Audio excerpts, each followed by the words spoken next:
Shalom Aleichem les amis, on continue avec les secrets de la Megillah. Bezrat Hashem, une très grande lumière aujourd'hui.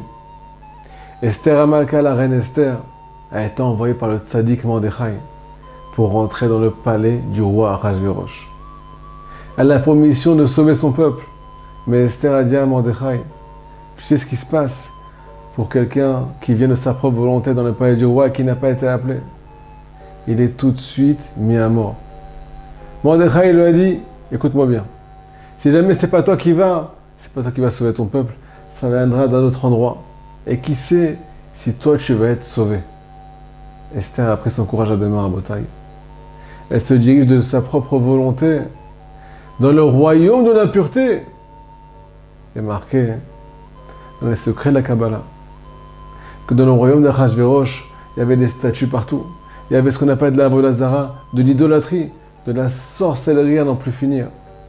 Quand Esther est rentrée là-bas, il est marqué, il est ramené que le roi HaKodesh, que la présence divine s'est séparée d'elle. Esther a commencé à rentrer dans une panique pas possible. D'habitude, elle était accompagnée par les présences d'Hachem, et maintenant elle se retrouve seule dans le royaume de l'impureté. Nous dit le Midrash, la reine Esther s'est mise à crier, s'est mise à hurler devant Akadosh Baruch Hu. Keli, Keli, lama zaftani. Mon Dieu, 2 fois il est marqué là-bas. Keli, Keli. 2 fois mon Dieu. Lama zaftani, pourquoi tu m'as abandonné?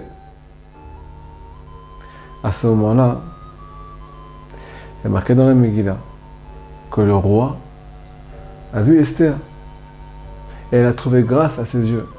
Il faut savoir qu'il y a un principe qui est dans la Gemara. Quand il y a marqué le roi dans la Megillah, il y a marqué le roi tout seul, il n'y a pas marqué le roi Ahashverosh. Alors quand on dit le roi tout seul, ça fait référence à Akadosh Baruch Hu. Le roi Akadosh Baruch Hu, le maître du monde, quand il a vu Esther là-bas, il y a marqué qu'il lui a tendu le sceptre, un sceptre en or. Ce sceptre-là, selon les secrets de la Kabbalah, fait référence à ce qu'on appelle la 50e porte de la Gdusha. Chamishim Sha'arei Bina. Quand Esther s'est mise à crier, quand elle a senti que la présence divine a quitté, parce qu'elle a pris peur, quand elle a tourné ses yeux vers Akadosh Baruch Hu, alors de l'endroit le plus impur où elle s'est trouvée, elle a atteint la plus grande sainteté, les 50 portes de la Bina, de la Kedusha. Qu'est-ce que ça veut dire tout ça? Des fois à Botaï, les amis, on est dans des endroits qui sont très très bas. Ça arrive à nous les Juifs, dans notre génération, de ne pas être tout le temps dans le meilleur endroit. Et de ne pas être tout le temps dans ce qu'on appelle le meilleur état d'esprit. À l'intérieur de nous-mêmes, on est perdu à Botaï. On est dans le royaume de l'impureté. On est attaqué par des pensées, attaqué par des tentations. Et là, on ne sait plus quoi faire. La présence divine se sépare de nous. Parce qu'on n'est pas dans ce qu'on appelle le bon état d'esprit. Nous disent les tzadikim, la seule solution que tu as, c'est aussi de crier « Keli, Keli, mon Dieu » 2 fois. Lama zaftani. Pourquoi tu m'as abandonné? Si jamais tu m'avais pris la main, je ne serais pas ici aujourd'hui.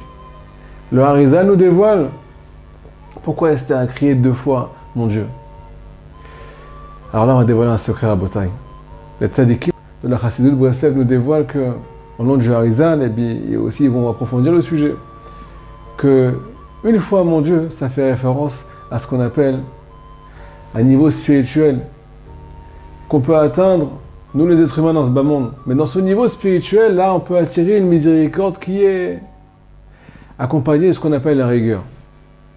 On dévoile la miséricorde d'Hachem, on peut amener la miséricorde d'Hachem sur nous en criant « Mon Dieu », mais cette miséricorde, elle est accompagnée de ce qu'on appelle le jugement. Elle n'est pas miséricorde à 100%.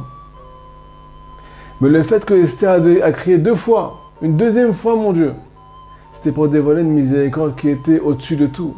Une miséricorde qui ne regarde pas ton état d'esprit, qui ne regarde plus ton niveau, l'état dans lequel tu es quand ça ne va pas, quand tu es loin de Dieu.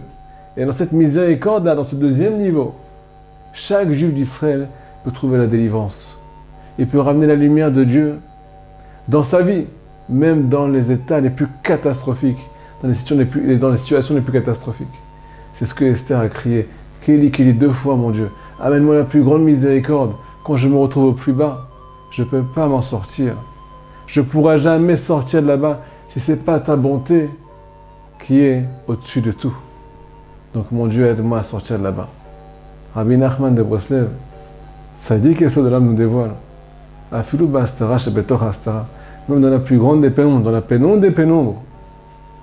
Le juif qui va crier, Ayem ekom kevodo, Ribono shel olam, où se trouve ton honneur? Regarde où je suis arrivé. Où est ton honneur? Où est ta présence? Alors il peut atteindre les plus hauts niveaux spirituels qu'il n'a jamais atteints. Parce qu'il a poussé un cri de ce qu'on appelle l'abîme.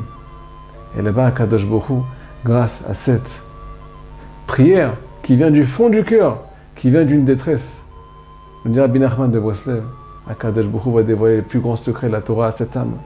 Parce qu'elle a su dévoiler le secret, que même dans la pénombre, Kadosh Baruch Hu est avec nous. Pour sa mère.